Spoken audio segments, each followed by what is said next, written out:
First of all, let me welcome you here to this press conference.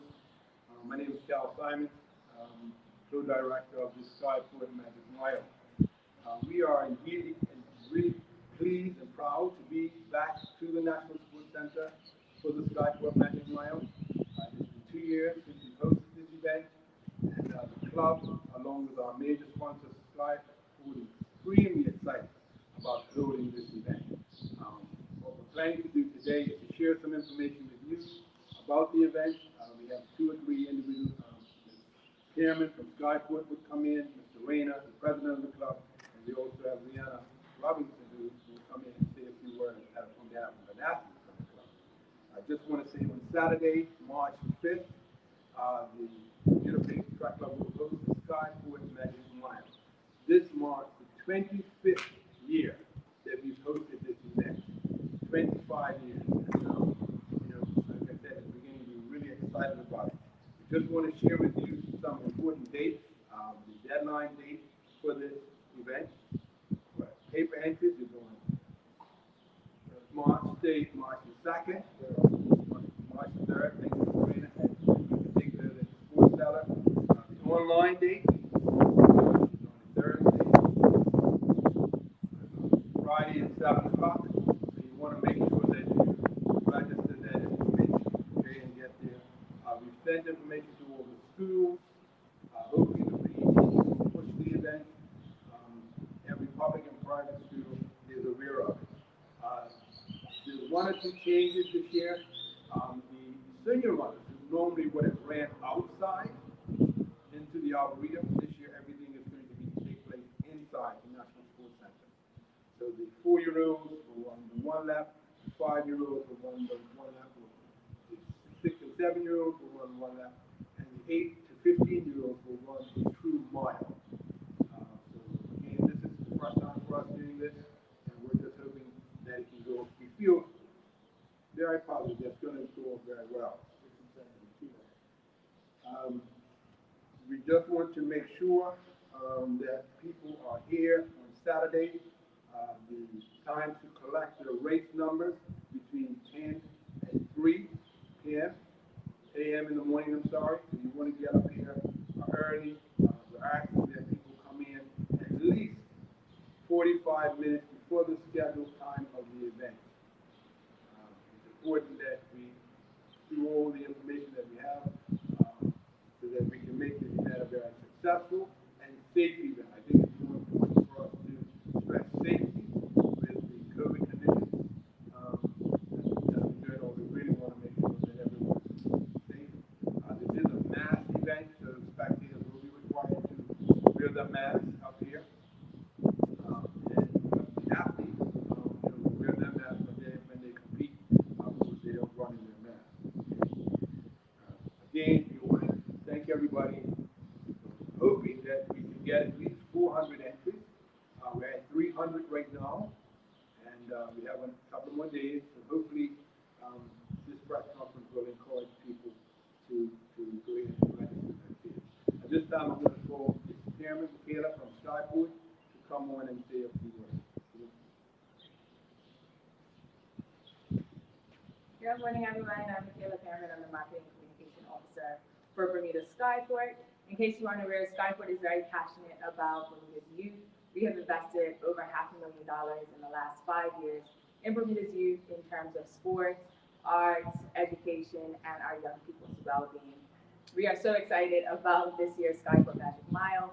When it came to partnering with the Pacers, it was a no-brainer for us.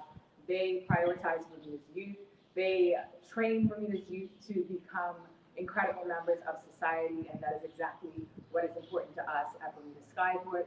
So we would like to encourage everyone to come out on Saturday. If you have a young runner in your family, definitely register them so that they can enjoy their day. I'm looking forward to seeing my 4-year-old son, Javi, run. He is so excited. He's been waiting for this race since last year. So we are very, very excited. And on behalf of Bermuda Skyport, we'd like to encourage everyone to come out, register your kids, and we'd like to thank Pacers again for this partnership, as it absolutely fits in with our social investment goals, and we are pleased to be the sponsor for this event. Thank you. Good morning again, everyone. Just going to go over some of the COVID guidelines that we have to do. This event is safety free, no safety required. The only thing that we do require is a mask. We ask that you wear your mask at all times unless you're consuming food. And you're sitting with your family, they're fine, that's all in one thing, but mask is the safety. When the athletes arrive, they'll walk straight up the entrance into the stadium, they'll keep left and they'll check in. There is a check-in and they'll do the verification that they had a recent antigen test and percent. If they don't or have not had one, they will be required to do a test. And we will provide those kits. From there, they will get their wristband and they'll move upstairs on the top floor to get their bib number and their T-shirt, which is a change before we used to give you T-shirts at the end, which they made out of. Okay. Outside of that, social distancing, 6 feet, as we move about the stadium. Seats are available on both sides. Okay, beverage and food were provided by the stadium. There, so you can come out and have a great day. The first event starts at 12 with the 4 5-year-old girls, as Mr. Simon alluded to earlier. And from there, it's basically almost a rolling program. And this year, if we change, we anticipate we might finish a little later, like about a half an hour. Otherwise, that we'll be going rolling from 12 to about 4:30 to a race, or group of races with different engines taking off every 20 minutes. Again, there's no entry fee. So if you're getting questions like that, you can fill out your entry form, paper, you can take it to Sports Center. Again, that's by Thursday at 5 o'clock. And online closes at 7 p.m. on Friday evening. Okay. Now we're going to Rihanna, athletes.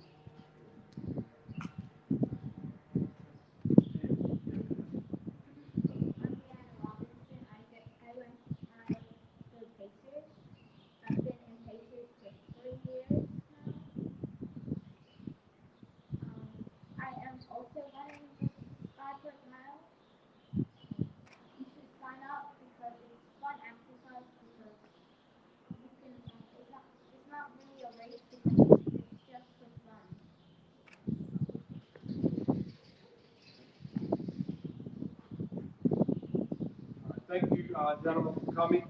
At this time, I'll any questions that you may have. Considering the numbers, what we've been through the last couple of years, the law, even right now, with 300 signed, that the race is still very popular. Yes, we are. I mean, we were worried because the time limit that we had was only 2 weeks to pull this event off. And for us right now to be at 300, we still have a couple more days left. We're hoping we can get up to 200 runs. It will be a successful race for us. But just to build the event, it will be a success. What's your highest number? Years ago, we had over 1,000. I told you. Yeah, we've had at least 1,000 runners take part. Over the last, since the pandemic, 3 or 4 years, we've probably we get 3, we get 4, it's great. We're just glad to be back on and the little kids get back on the track. Again, we want to thank the National Sports Center for their support they've given us up here. We want to thank the volunteers. We have an army of volunteers coming from Skyport, from friends and family within the club that have been involved in the race since its inception. We want to thank them for coming and supporting us. Is this actually Skyport's first year in the race? I know you've been sponsored for a couple of years, but you haven't had it for a couple of years. Is this actually a first year? This is actually the second year. Yeah, because this is the second year because the last 2 years we canceled and then we had the first. They did come in 1 year before they did. Yeah, they did. So this has been we're part of 4 years, right? Yeah, 4 years. So we're pretty excited about it. Yeah. Okay, and thank you guys for coming, and look forward to seeing everybody on Saturday. Thank you.